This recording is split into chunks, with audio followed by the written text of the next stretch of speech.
Hello everyone, happy Memorial Day and welcome to the Lock in Your Success Trade and Market Update for May 24th, 2014. As I mentioned, I'm doing a recorded update this week rather than the live webinar due to the holiday.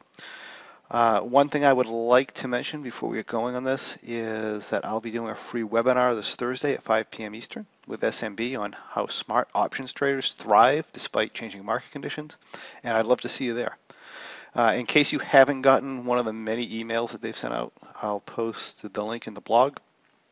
So after you watch the video, you can just kind of scroll down and click on the link there so you can go ahead and attend. All right, off to the disclaimers. This is a reminder that the material is being provided for educational purposes only. We're not broker-dealers or financial advisors, and we're not making any specific trade recommendations. Also, the trades that are posted here are hypothetical computer simulated trades and results, and they're believed to be as accurately presented as possible. However, they may differ from live results. Also, please be aware that the risk of trading options can be substantial, so please be aware of all those risks prior to placing any trades. And if you're watching this on YouTube or some other venue, come on over to our website. Check out lockinyoursuccess.com. Check out our programs, M3, Bearish Butterfly, ROCK, Group Coaching, Trading Triangle, and M21. And join our mailing list. Get your free reports, 7 Secrets to Becoming a Successful Trader. All right, let's look at the market conditions. In the context of the big picture, nothing's changed. We are still in a sideways range on all the indices, and we're still looking very slightly bullish within the larger sideways pattern that we've been in for the last, several weeks. But we're certainly not bullish enough to have any confidence to make a direction call at this point.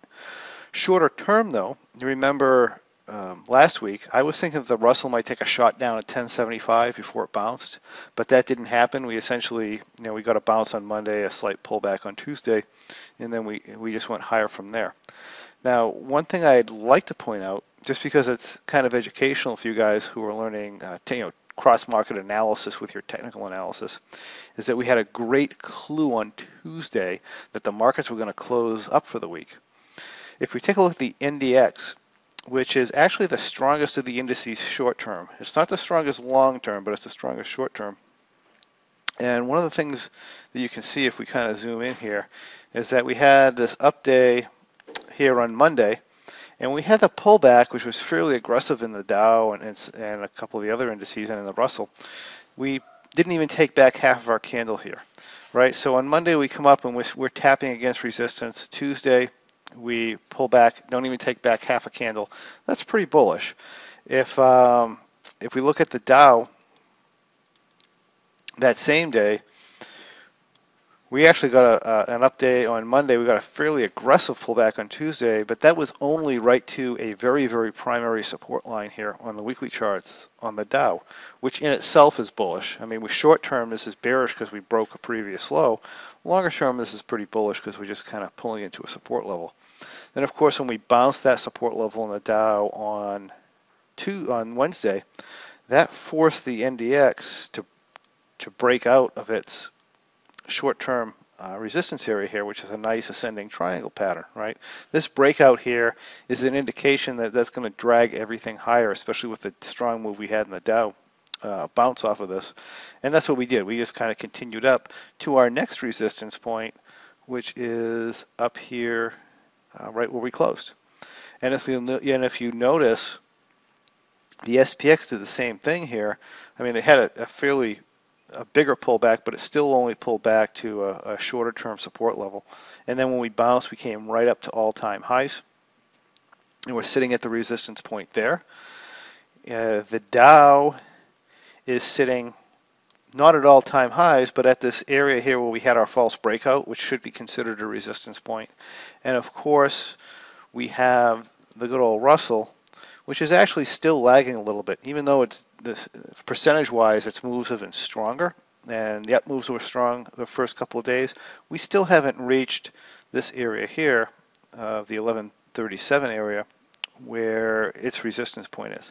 So the Russell looks like it has a little ways to go further. And if I'm looking at the setup on the charts, I mean, longer term, we are still sideways. I don't see, anything that points to any direction that we're going to get any sort of a large bullish movement. So, in the bigger context, keep in mind that they're sideways. In the smaller context, it's very likely that we're going to see the Dow try and hit new highs again, which is going to be up here, what, at the 16,740 level. And if that's the case, that's going to break out the SPX. So we're going to see a breakout in the SPX, and everybody's going to get all excited if this actually plays out. And you're going to get a fairly aggressive move up in the NASDAQ and the Dow. I'm sorry, in the NASDAQ and the Russell.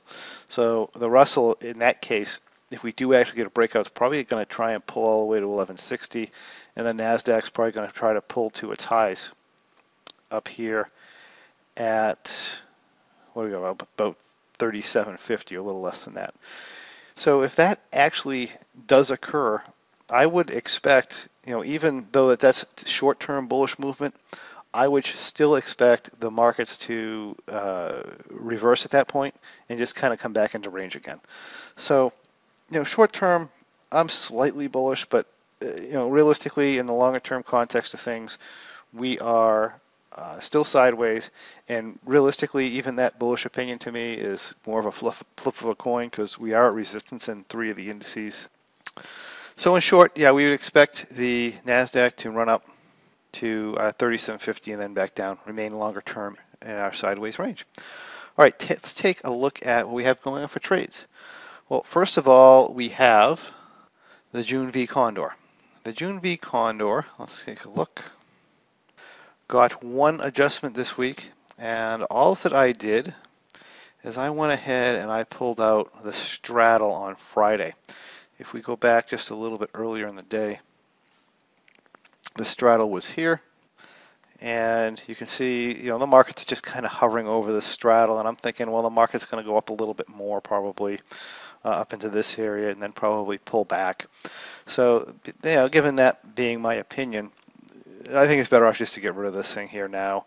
Even if the market pulls back, this isn't going to be such a big deal. So what I did is I pulled that straddle out. And as of the end of the day, we were up $1,600. Not going to be a banner month this month, but again, downtrending markets that, kind of run sideways here. This isn't the best environment for the trades. So we should be able to expire this around 2,600, which isn't a terrible month. It's just a little bit below average. The next thing we have on the docket would be the June Bearish Butterfly. This is in a little bit worse shape than it was last week because we had a significant up move, and of course we were fairly negative delta. This is where we're sitting as of Friday afternoon. The position is still up around $5,000. Our delta is getting a little high. We don't actually have an add point till 1140. However, we will hit our maximum delta probably on this thing if we go a couple more days and the market doesn't move, which means we'd be rolling this up to 1120. But as for right now, this is where we stand. We have a delta theta ratio of approximately 1 to 1. We're up $5,000, looks really good. If the market does not go up by, let's see, the end of the week, we will be taking this off at our lowered profit target, which would be around $5,000 if we're at $5,000 or more by Friday. If we get up significantly over $5,000, in other words, if the market pulls back into the center of this position, since we are so close to the 21-day to expiration guidelines exit, plus the fact we'll be up $10,000 on one contract, which is a little bit more than 100%, then I would be happy to pull that off if that's the case. I do, however, think that we're probably going to go up, and like we were saying, maybe even all the way to 1160, which is going to mean that we're going to get scaled in and then probably make money on the pullback. So this is the Bearish Butterfly for June. I still think that that's looking fine. As far as other June trades, we have a June M3. This trade on Friday got 10 verticals. On Thursday got 10 1080, 1090 put verticals just to widen this out. The current position is up 277, which is about halfway to our profit target. This is what we looked like as of Friday. The verticals were put in here on Thursday on the 22nd, towards the end of the day. This is actually technically very, very close to an adjustment point, and I could have put more verticals in here Friday afternoon, but we were so close to the point I just decided to hold it. So this is where we're sitting with that trade. I did start a June rock trade on Wednesday, as we were supposed to.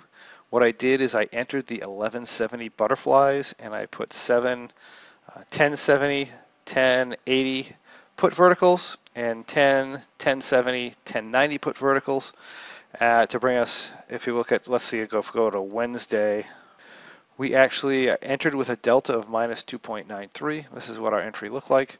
Nice flat T plus 0 line at the upside. We got some nice room to the downside. And as of Friday, there were no adjustments to the position. And this, I believe, is up a couple $100. About 417 bucks, which is just about break even. And everything's looking fine. If we go to, that's all we had for June. If we go to our July trades, we had a July V Condor. So let's take a look at that. This position actually had no adjustments. Here is, it's up $894. Here's what we look like on the analyzed graph. This was put on when the market was a little bit lower, so now we are a little bit further up than we'd like. If this pushes fast to 1160, then we may end up having to buy some of these calls back, but that shouldn't really be a problem for us. We're only minus 59 delta. Everything looks nice. And the last trade we have on is I started my July Bearish Butterfly on Friday.